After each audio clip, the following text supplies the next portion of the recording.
Alright, in the garage again today. Ended up picking up a new project. Still working on some things here and there. Obviously, got the Blazer still. Probably be replacing the radiator today as well. But that'll be its own video or whatever. So I ended up getting a new little toy.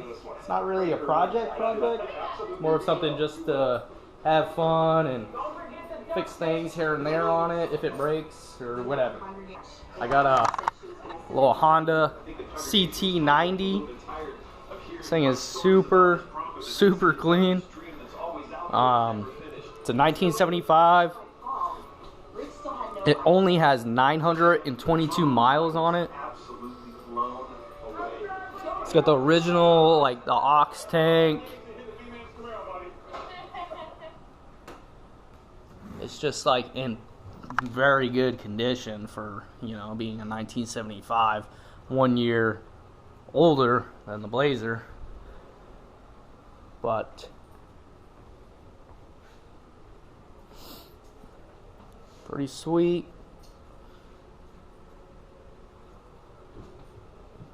You know, the cool thing about this is basically, you know, it's street legal, you know, and you can take it on trails and stuff like that, which is, I feel like, perfect for, like, you know, living in the Northwest and everything. Very cool to, like, explore and stuff like that. As you can see, it's like pretty nice. I mean, I haven't even cleaned it yet, you know.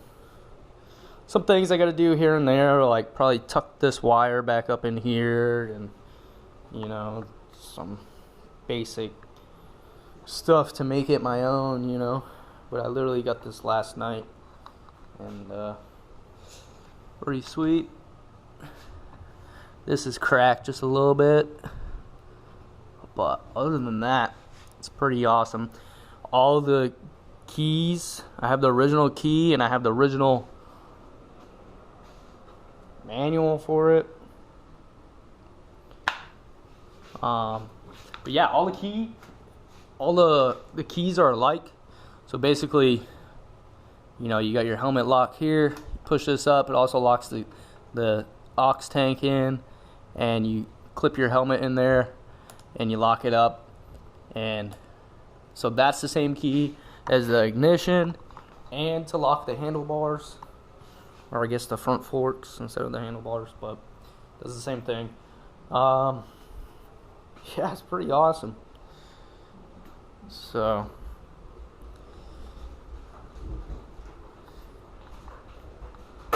just some things here and there I'll be doing to it. I gotta replace the headlight.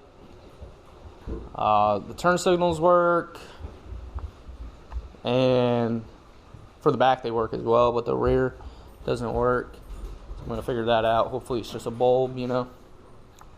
But this thing's pretty sweet. I'm gonna take it for a ride today and see what's going on, see how it rides and everything. But it's got all the stickers on there. It's got new tires on it.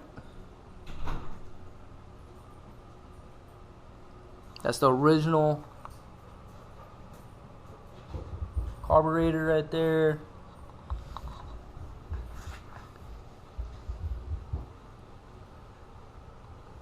It's got the little pegs for the passenger. The only thing I might buy is like a little seat here. Just like if I go camping or something like that, you know, my wife can just hop on the back and take it around town or whatever, you know, something light and easy to like load up in the truck, or even just get one of those hitch things, you know, attaches to the back of your truck, you know, you put it right on the hitch in the back. It's a lot easier than obviously like taking a full motorcycle, and, you know, that thing's like 600 pounds. This thing's like 180. So it's a lot easier.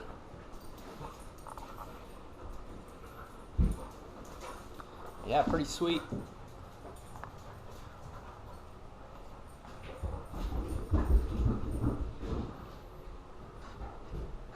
Alright, I just started it up. It actually started on the first kick. It's obviously kick start. I was messing around with it last night, almost got it. So I tried like 3 times. Brought it out here, put some air in the tires, opened up the fuel, put the choke all the way on, closed it, and yeah, started right up in the first start. It is a little smoky.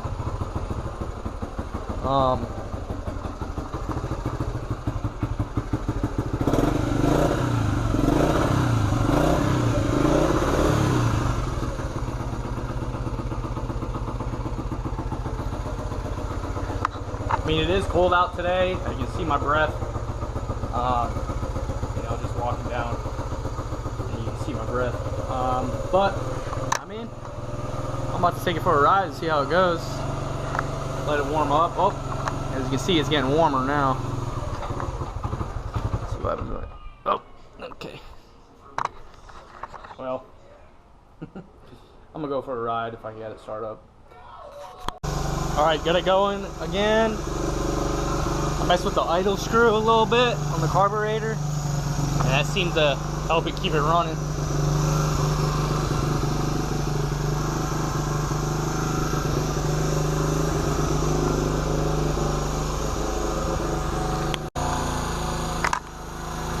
Alright, I think I got it. So this is very finicky carburetor. With the choke opener closed, is very, very sensitive. Same with the idle screw. Very sensitive. And as soon as I like close the choke just a little bit, it would just rev up. So it's very, very finicky. I think I figured it all out and everything.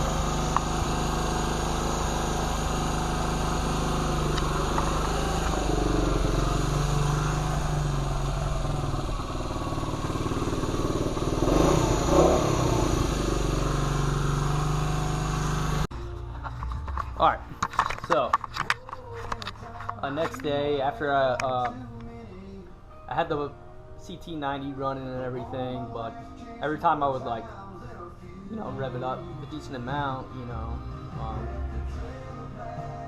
just to let it get warm and everything, it would just die. So I just put it away. I was like, I'll come back to it another day. I wanted to get some things done on the Blazer. So I did. Now it's the next day. And I'm just kind of going through things, you know, checking everything. I checked the battery, over 6 volts.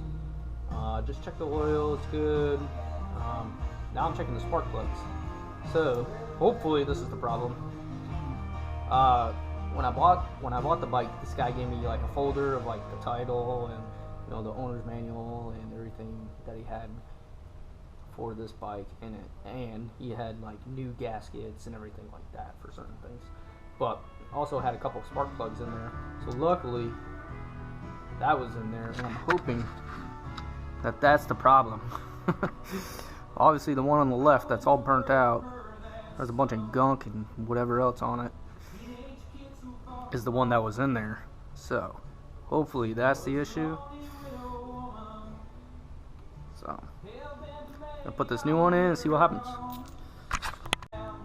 Alright, so I got the new spark plug in. Right now I'm testing for spark, right? So I got the ignition turned over, it's on run, and I got it grounded against the engine block, and I'm just turning it over, pushing it down, and looking for a spark in there, right? So there it is. I don't know if you can see it on the video or not, but I'm getting a spark. So that's good. I hooked everything back up. I'm gonna try and run it now. I just adjusted the carb just to like get a base set on it. As you can see, I got a little leak, and that's, so this carb might need to be rebuilt, but I'll give it a try.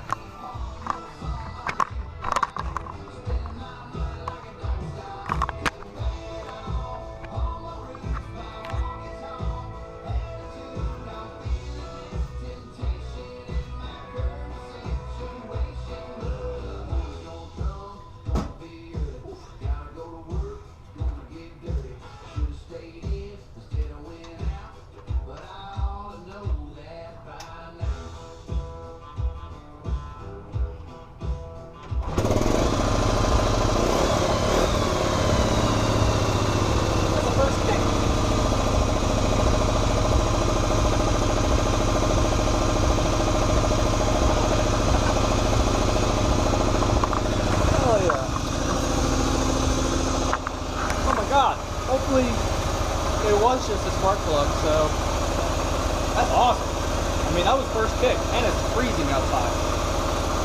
So,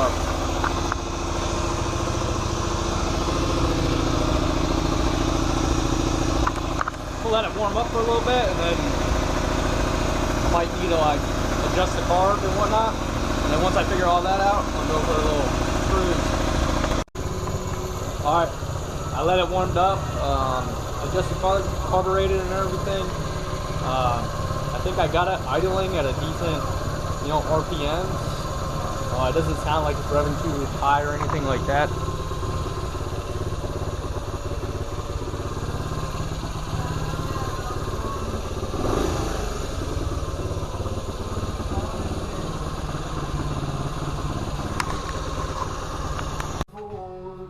So, bad news.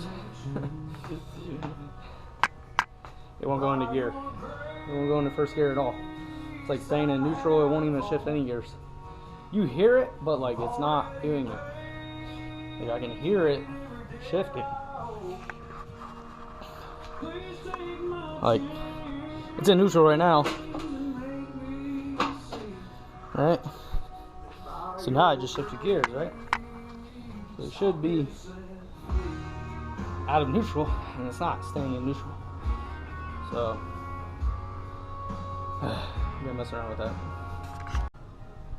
Alright, so I think I maybe figured it out. It has the high-low gear, obviously, right? It's a CT90, 1975. So I would put it in high gear. When I bought it, it was in low gear. Like when I picked it up, it was in low gear. It was running through the gears. When I got it here, I flipped it into high gear, and I don't know about the low high gear, but it's basically like, I mean, I don't know, just from what I've been reading. I haven't tried it out or anything, but it's got like basically eight gears kind of, right? So I gotta figure that out, but I was able to shift it into low gear and then able to put it in first gear. So hopefully now I'm gonna start it up, go for a little cruise in low gear.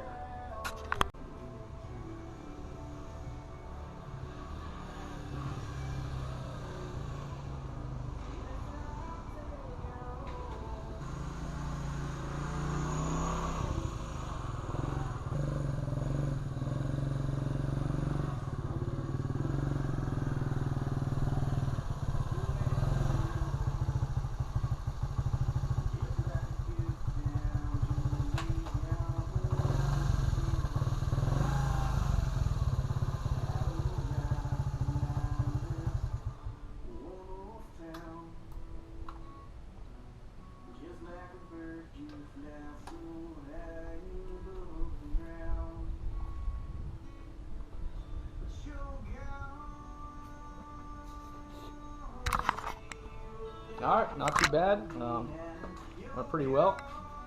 Everything worked out. It was pretty awesome.